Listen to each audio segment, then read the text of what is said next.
Ambassador James Alder stood at the edge of the observation deck aboard the Earth Envoy ship. The Dauntless, watching the crucible, loom before him like a glittering god. The Dyson ring was a colossal orbital habitator, swirling ring of metal and light thousands of kilometers wide, encircling a dying star at the heart of the Galactic Council's domain. 1,000 species, 1,000 languages, and 1,000 centuries of politics had converged here. The crucible was the beating heart of the galaxy's fragile order. Alder adjusted his formal tunic, its minimalist design hiding Earth's subtle but advanced biomonitors. Every inch of his being was trained for this moment. The first human, envoy to the Council. The weight of Earth's hopes and fears pressed down on his shoulders like gravity. The Envoy's captain approached quietly, his voice low. The docking sequence is complete. The Council delegates await your arrival. Remember, Ambassador, they respect strength and cunning, but above all, order. Alder nodded. Then we show them Earth's order. The Dauntless shuddered as magnetic clamps locked into the station's docking arm. The massive airlock hissed, and Alder stepped into the dizzying bustle of the Crucible's inner city. Alien faces crowded around the terminals, some curious, some hostile, tall, insectoid, quaranthiners with jointed limbs flicking nervously, humanoids with eyes like black holes, serpentine drowlnacks with scales shimmering in iridescent colors. Alder's senses sharpened. He knew these eyes measured him not just the man, but what he represented. Humanity, an unpredictable wildcard in a galaxy where every faction sought control. As he strode toward the council chambers, an unexpected wave of unease crept over him. The diplomatic welcomes had been cold, and beneath the surface, tension simmered. Ambassador, a voice called softly. Alder turned to see Lyra Kest, the Envoy's cultural liaison. There's been chatter. Some species don't trust us. They see Earth's independence as dangerous. He gave a tight smile. Let them. We've never fit in their neat categories. They passed through an ornate hallway etched with murals depicting ancient wars and peace treaties spanning millennia. Alder paused before a massive hologram floating mid-air, a rotating projection of the galaxy, dotted with council systems connected by glowing threads of communication. This, he murmured, is what we're stepping into. Suddenly, the hallway darkened as council guards appeared, blocking the way. A towering figure emerged Athom, 6 arms folded, his eyes burning with suspicion. Ambassador. Alder, he said, voice cold. Council protocol demands a full security scan. Before proceeding, Alder raised an eyebrow but complied. As the scanners hummed, a subtle vibration tickled his senses, a signal, barely perceptible but unmistakable. A warning from Earth's deep comes. Watch your back. They plan more than politics here. The scan finished, and the Thaun stepped aside, with a curt nod. Alder's jaw clenched. There was more to this meeting than diplomatic pleasantries. Inside the council chamber, representatives from every corner of the galaxy filled tiered seats overlooking a vast chamber. The air was thick with anticipation. Whispers buzzed, some curious, some hostile. The council head, a shimmering entity called Vorrex, stepped forward. Their form constantly shifted, a cascade of light and shadow, symbolizing the fluidity of power. Ambassador, Order of Earth, Vorrex intoned. Your presence is unprecedented. The council acknowledges your courage in seeking membership. Alder stepped to the center podium. Thank you. Earth does not seek to dominate, but to contribute. We bring ideas born from survival, resilience, and adaptation. We ask only to be heard and to be respected. Murmurs erupted, some approving, many skeptical. A tall, elegant alien with crystalline wings Sinara of the Drownax rose sharply. Your species is young and unpredictable. How can we trust you won't destabilize our order? Alder met her gaze evenly. Trust is earned, but history has shown that rigid order breeds stagnation. Earth thrives in chaos, yes, but chaos. Tempered by relentless innovation, the council debated late into their first session. Alder skillfully navigated the treacherous currents, using candor and sharp wit. He exposed hypocrisy and double standards, winning allies but stirring ire among conservative factions. Outside the chambers, the situation darkened. A shadow operative from the Quarathanar contingent covertly intercepted a message. The humans are dangerous. They must be stopped. That night, during a diplomatic gala aboard the Crucible's floating gardens, Alder mingled with delegates beneath stars simulated in crystal domes. Suddenly, an explosion rocked the venue. Panic erupted. Smoke filled the air. Alder was thrown to the floor through the haze. He caught sight of a figure disappearing into a side corridor, masked, agile and intent. Security forces flooded in, detaining suspects and sealing exits. Alder's instincts screamed. This was no random attack. Someone wanted him dead. The council was shaken. Accusations flew. Some blamed human arrogance. Others whispered of council factions plotting internal sabotage. Alder, battered but unbroken, stood before the assembled delegates the next day. If this is a warning, he said, voice steady, know this.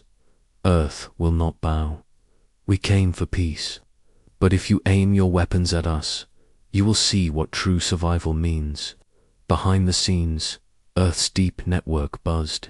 The transmission was sent terse and clear. If he falls, Earth will respond. Alder's journey had just begun and the Crucible's fragile peace was already cracking. The courtroom was a vast amphitheater carved into the heart of the Crucible, where the galaxy's most powerful eyes would watch every word, every gesture.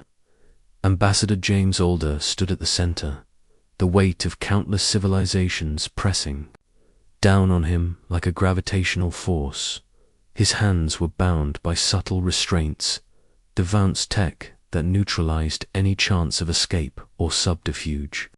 Around him, a ring of council judges sat, their faces inscrutable, many masked by alien visages, too alien for Alder to read. The chamber pulsed with quiet murmurs and flashing, holocameras broadcasting live across the council networks.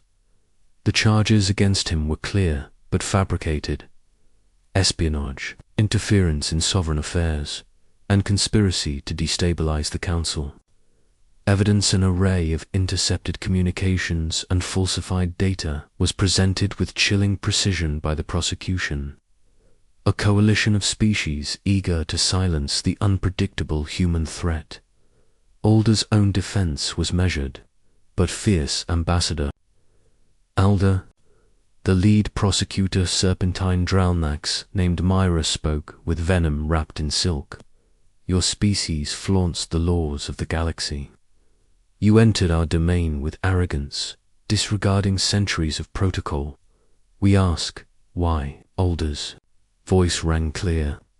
Because Earth does not negotiate from weakness or fear. We speak truth, even when it is uncomfortable. If that threatens your so-called order, perhaps it was never stable to begin with. Gasps rippled through the audience. Some species admired his candor. Others saw it as reckless defiance. The judges allowed no delay. Evidence rolled out: holograms showing Alder in private meetings with dissident factions, intercepted, encrypted. Messages implying sabotage. and even doctored footage of Earth's ships near restricted zones. Alder knew the truth. The Council's elite feared humanity's unpredictability. They couldn't tolerate an upstart power that refused to play by their rules. Between testimonies, Alder caught glimpses of key delegates, some avoiding his gaze, others glaring with thinly veiled hatred. The Thaun, the insectoid, and the crystalline-winged Dralnax Sonara were chief among those condemning him. The trial dragged on for hours, days, by galactic broadcast standards with little hope of acquittal. Alder's pleas for evidence and fairness were met with cold bureaucracy and political theatre. As the trial neared its grim conclusion, Alder's thoughts turned homeward. He imagined Earth's surface, the cities humming with life and the countless people depending on his mission's success. His lips tightened. When the verdict came, it was unanimous, guilty on all counts. The sentence, immediate execution by plasma disintegration. The Council's harshest punishment and a clear message to all dissenters. The execution chamber was a stark contrast to the ornate courtroom, sterile and clinical, bathed in cold white light. Alder was brought forward, his eyes calm but burning with unyielding spirit. Before the firing sequence began, Alder raised his head, addressing the silent crowd and the billions watching across the galaxy. "You may end this one man," he said, voice steady and resolute, "but you cannot extinguish what he represents. Earth is not a subject to be crushed. We are a force shaped by survival, shaped by fire.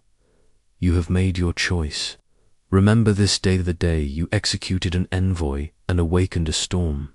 The plasma beams ignited, silence followed. Back on Earth."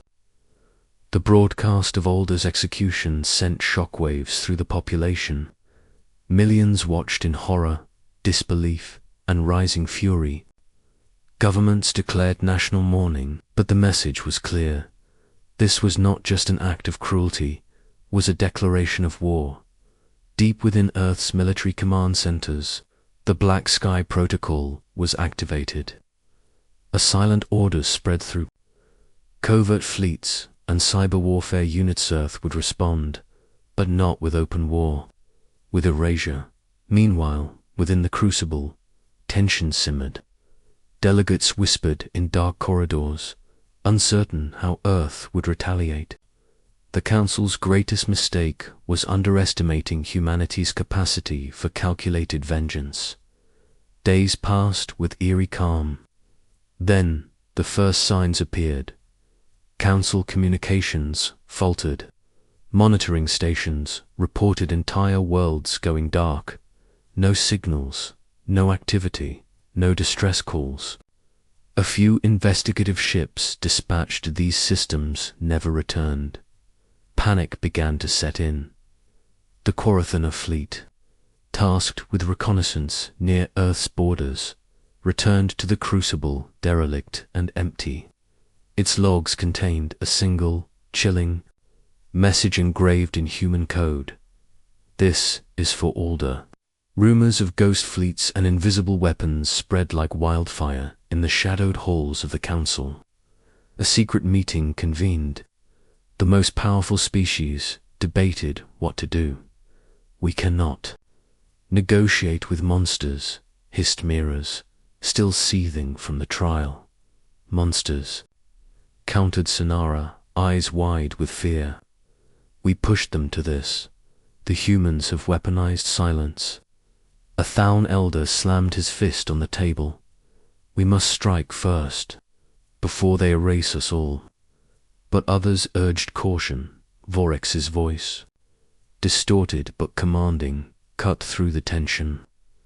"We underestimated Earth's resolve. Now we must prepare for total war or extinction."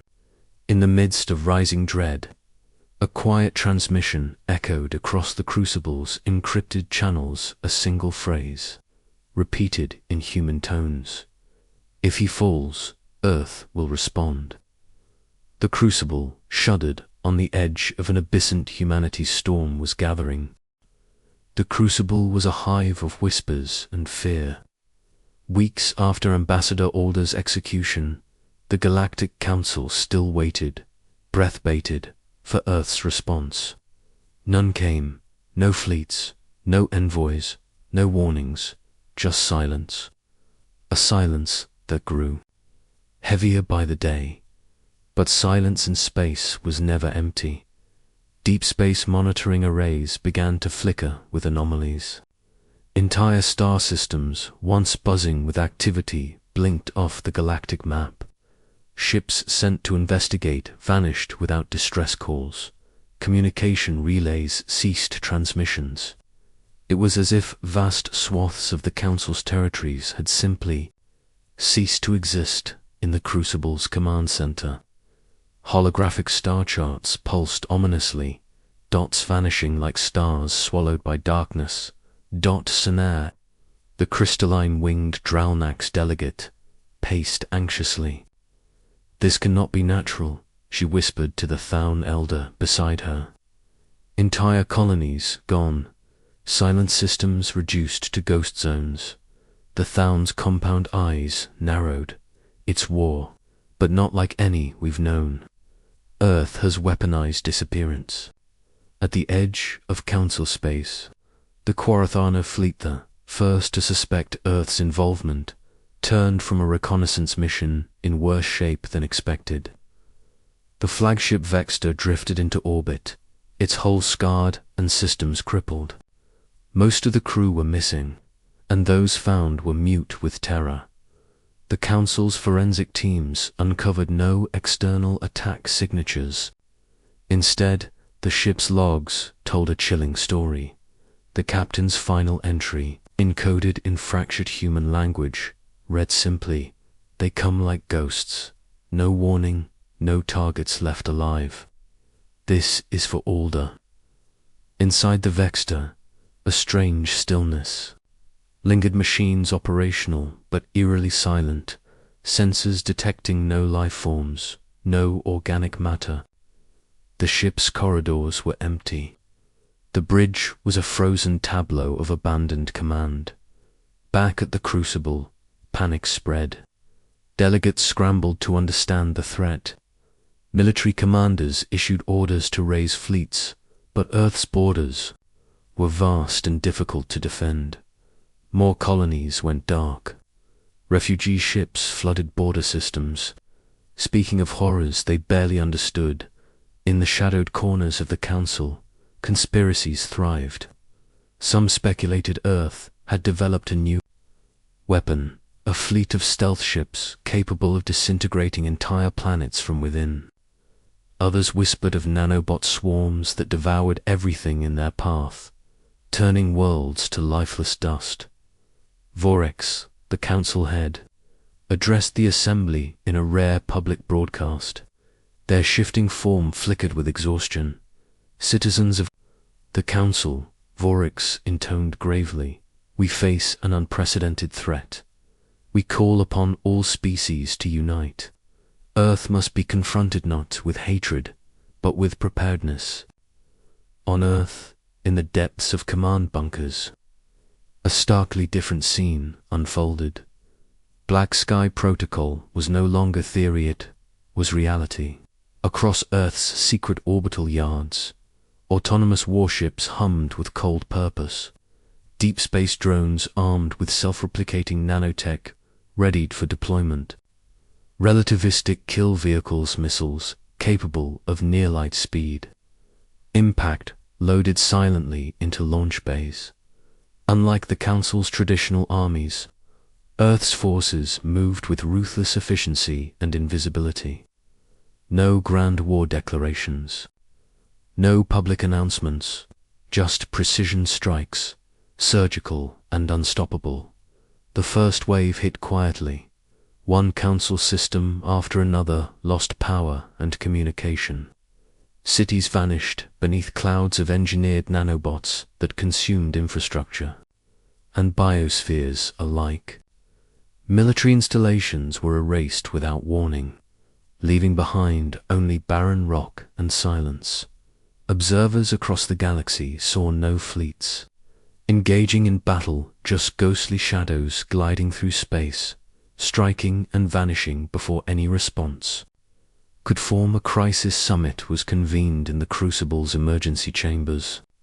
The remaining council leaders gathered, faces etched with fear and disbelief. Sinara's voice cracked as she addressed the group. If this is humanity's retaliation, it is beyond anything we imagined. They don't seek conquest or negotiation. They seek to erase us. A Thalm general slammed his fist. We must strike back, mobilize all fleets.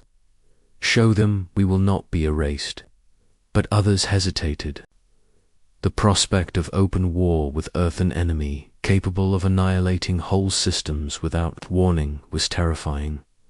Vorex's voice cut through the discord. Steady but grave, we face an enemy who refuses the old rules of war. Earth is not just retaliating, they are rewriting the laws of conflict. In the darkness of space, far from the Crucible, Earth's fleet moved unseen. Aboard the flagship Erebus, Captain Myra Chen watched a star system's defenses crumble beneath the silent assault.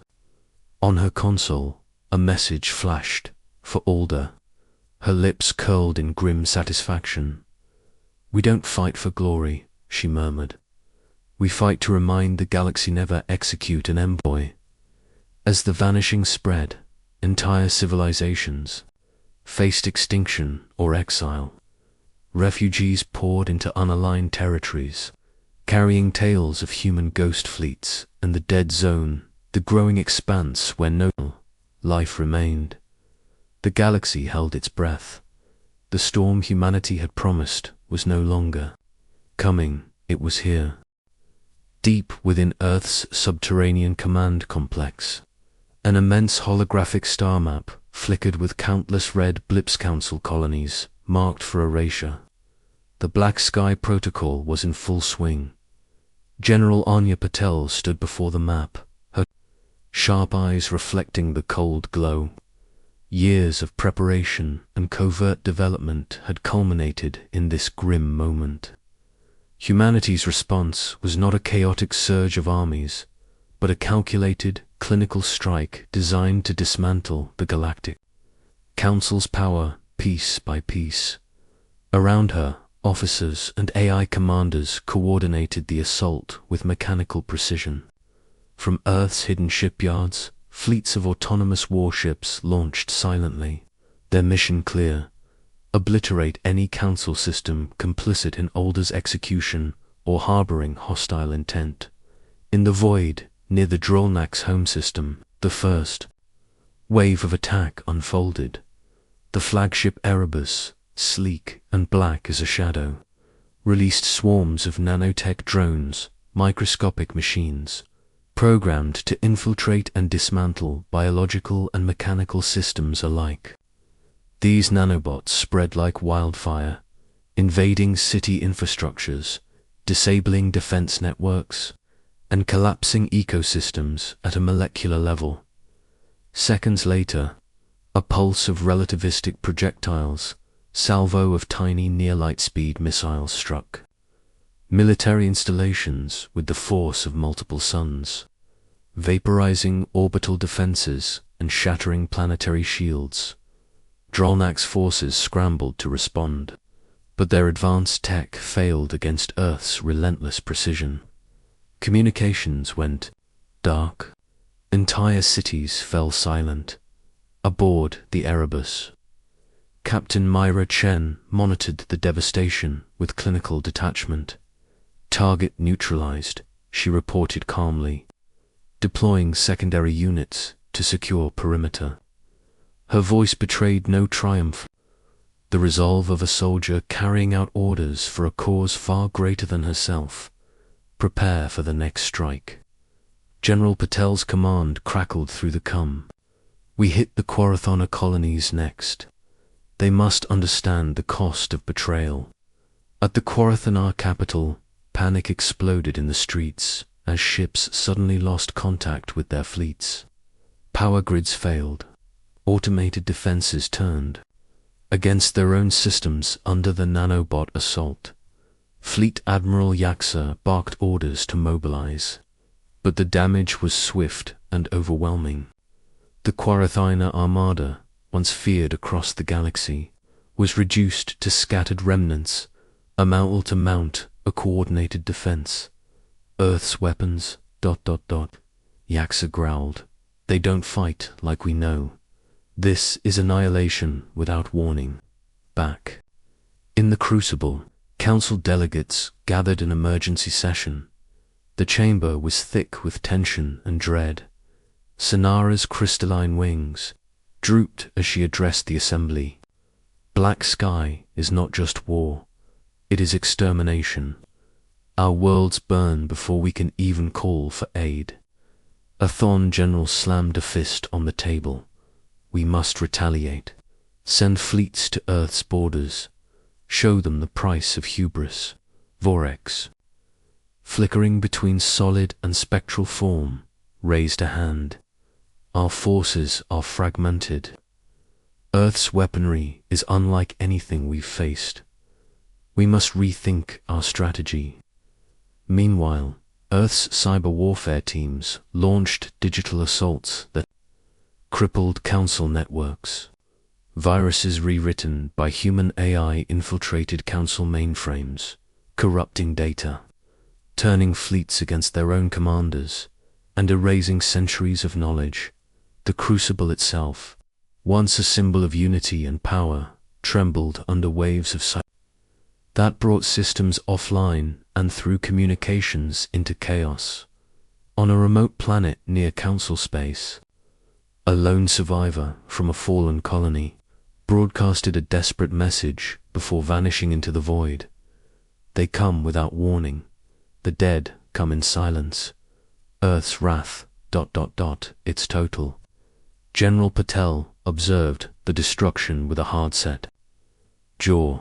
This is not revenge, she told her officers, voice cold and steady. This is justice. The Council chose to execute our envoy. They chose to declare war. Now they face extinction. The Black Sky Protocol was merciless. Entire populations were erased if they stood in the way of Earth's vengeance.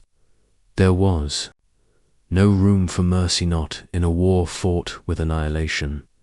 The galaxy watched helplessly as star systems fell one by one, swallowed by the dark sweep of Earth's assault. Refugees fled to the edges of known space, telling tales of ghost fleets and cities turning to ash without a shot fired in the Crucible's halls. The remaining Council members faced a grim truth. Earth had reshaped warfare itself, becoming a storm no one could outrun. Vorex's final public words echoed through the void. Humanity has unleashed the black sky. We must unite or be erased. The Crucible, once a symbol of unity and order, was now a powder keg threatening to explode.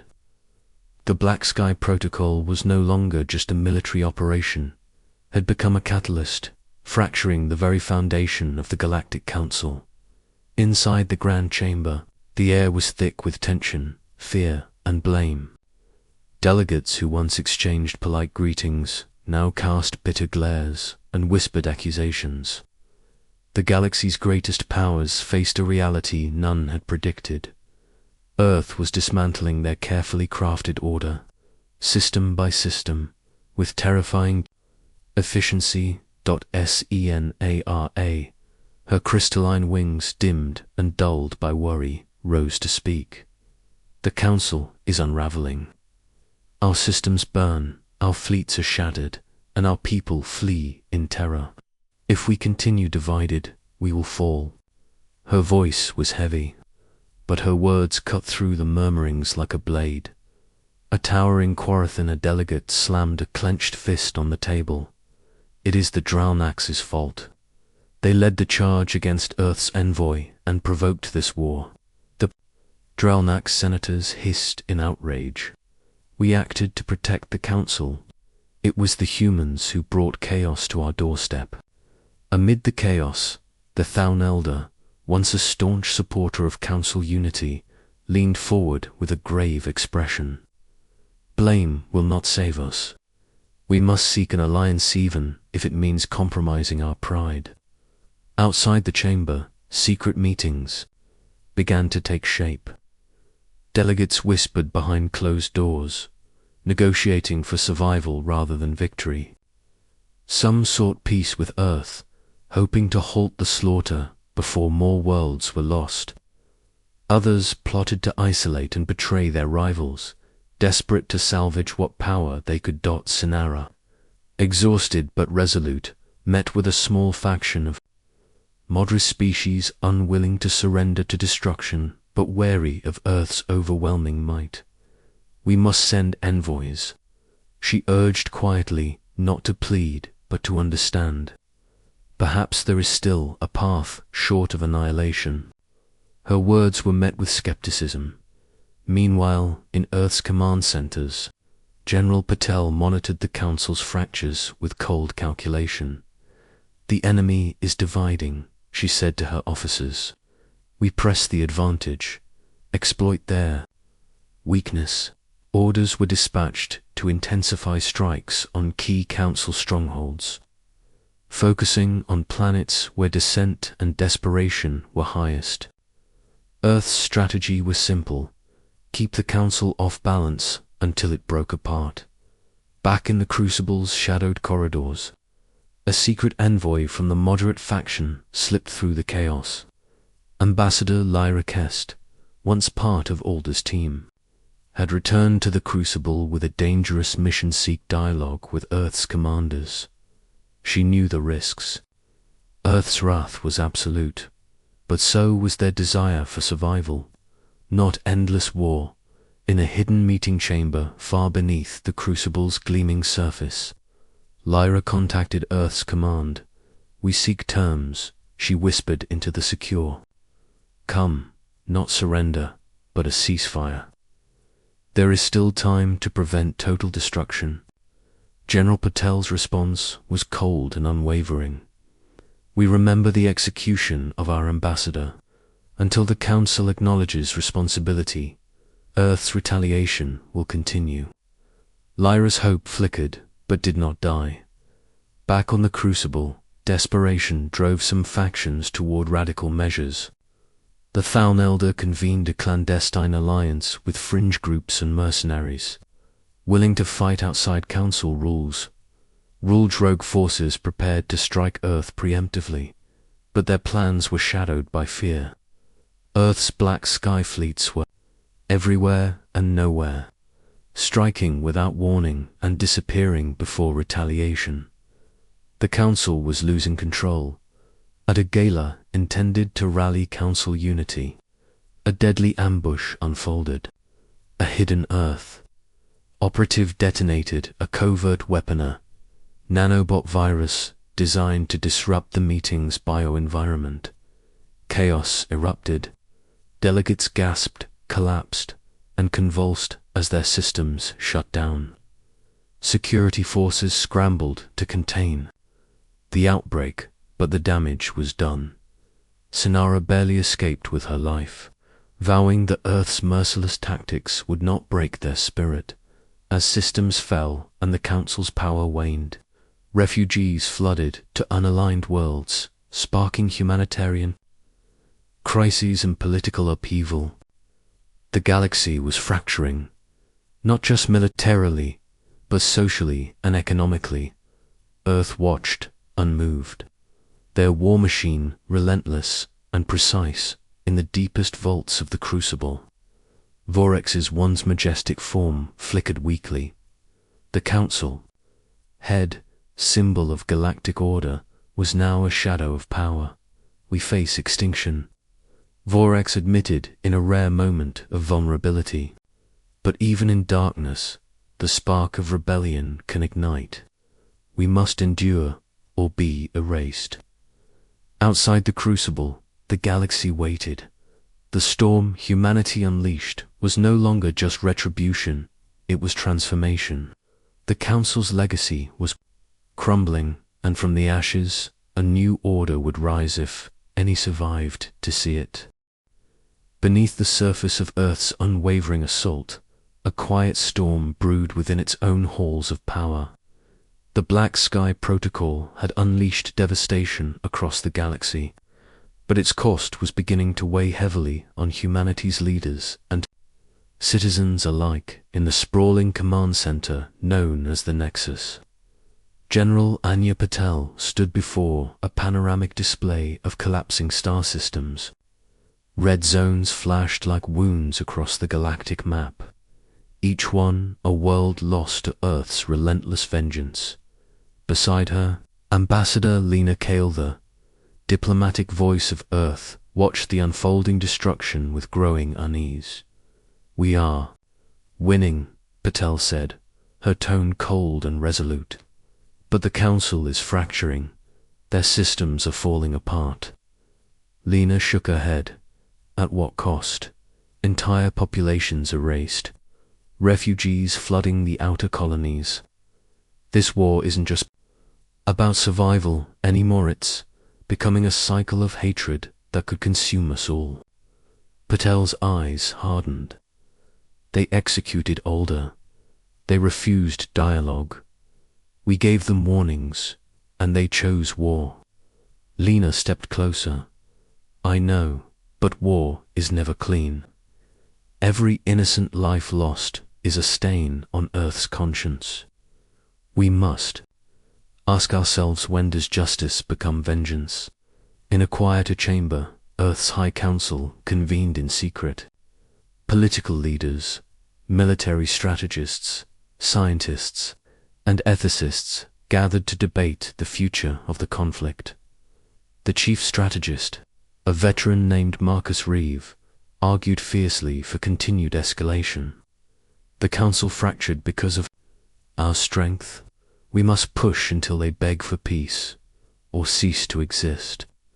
Opposing him, Dr. Amara Cho, a leading ethicist and former soldier, pleaded for restraint. "We risk becoming the monsters we claim to fight. The Black Sky Protocol must have limits.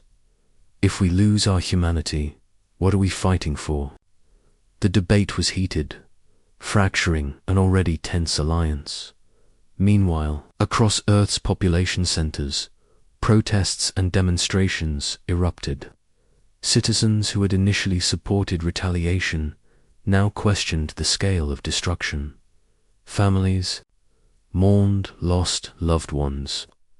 Refugees from Council worlds found asylum on Earth, telling haunting tales of devastation and survival.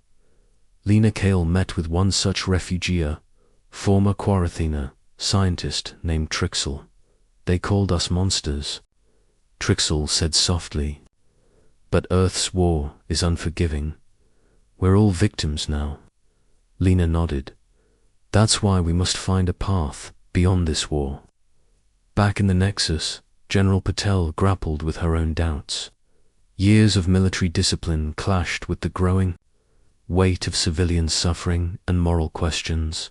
One evening, as she reviewed battle reports, a secure transmission arrived.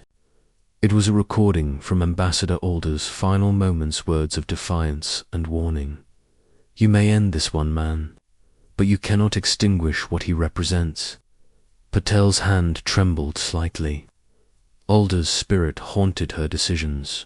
On the front lines, Captain Mira Chen led the Black Sky fleets with precision and determination. Yet even she felt the toll.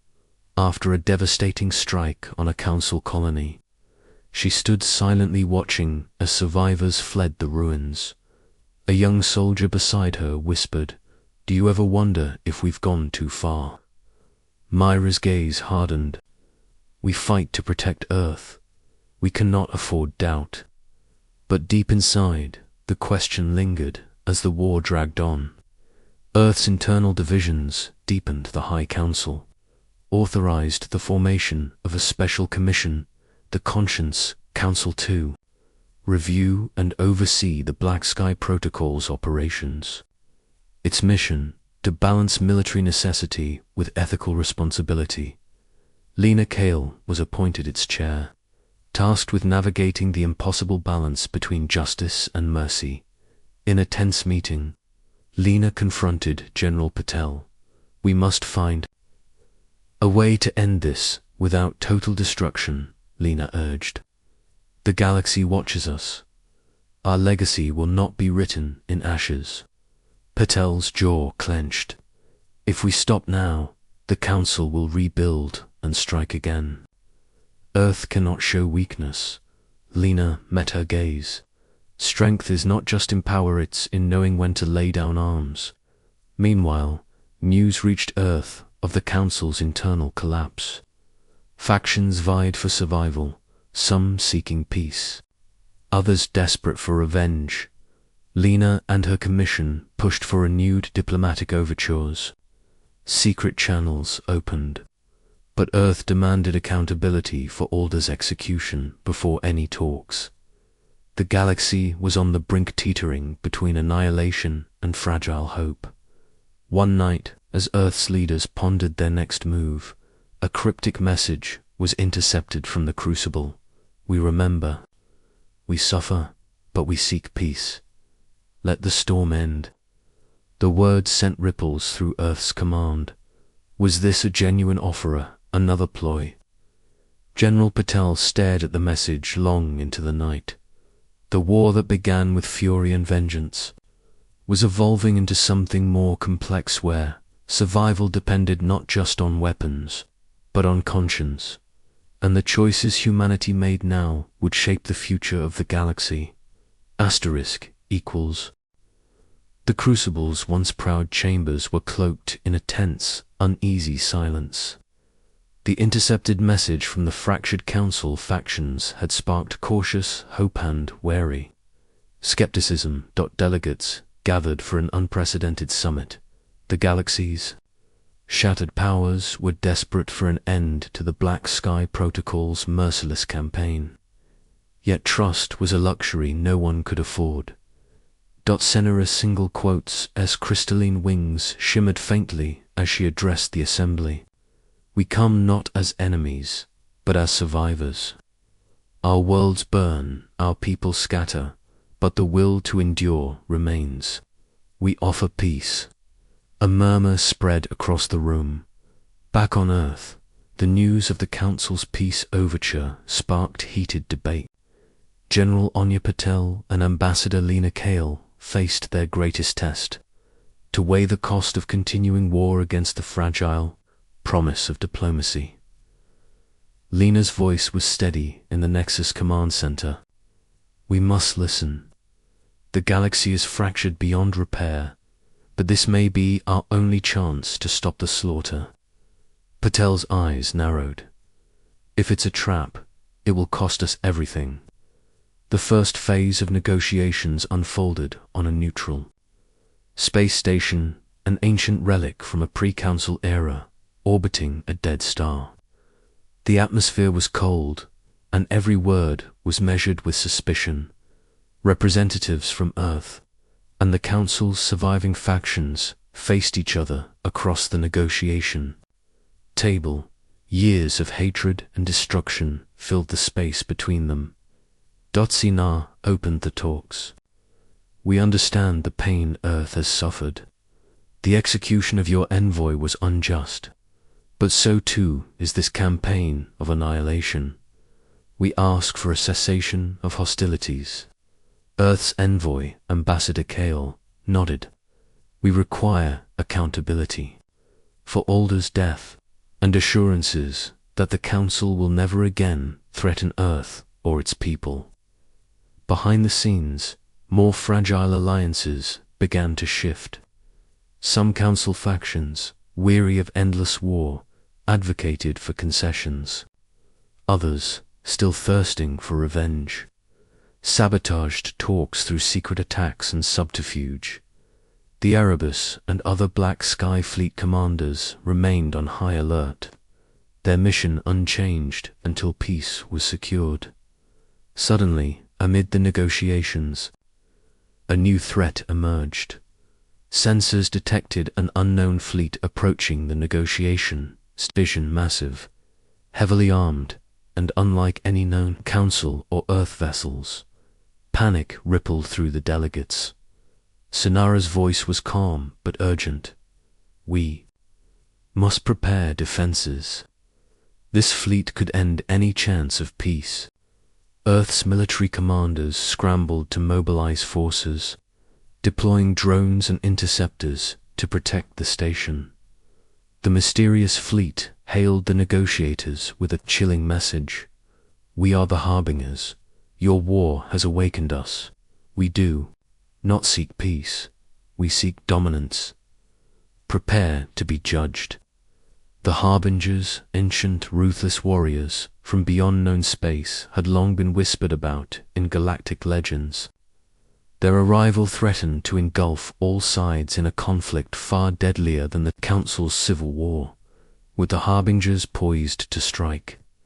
Earth and the fractured Council faced a dire choice: unite against this common enemy or fall divided. Consumed by their own hatred, Sonara turned to the Earth Envoy. Your Black Sky Protocol may be cruel, but it has saved many from extinction. We must combine forces or be destroyed. Ambassador Kale nodded grimly.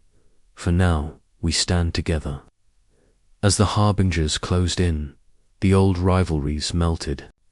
Away in the face of annihilation, joint fleets formed. Human warships and Council vessels flew side by side. Their weapons trained on the incoming storm. Captain Mira Chen of the Erebus led the vanguard. Her voice crackled over comms, steady and determined. This is not just our fight. It's the fight for every star in this galaxy. The battle that followed was brutal and unforgiving. The Harbinger's ships bristled with advanced weaponry, and defenses unlike anything the galaxy had seen.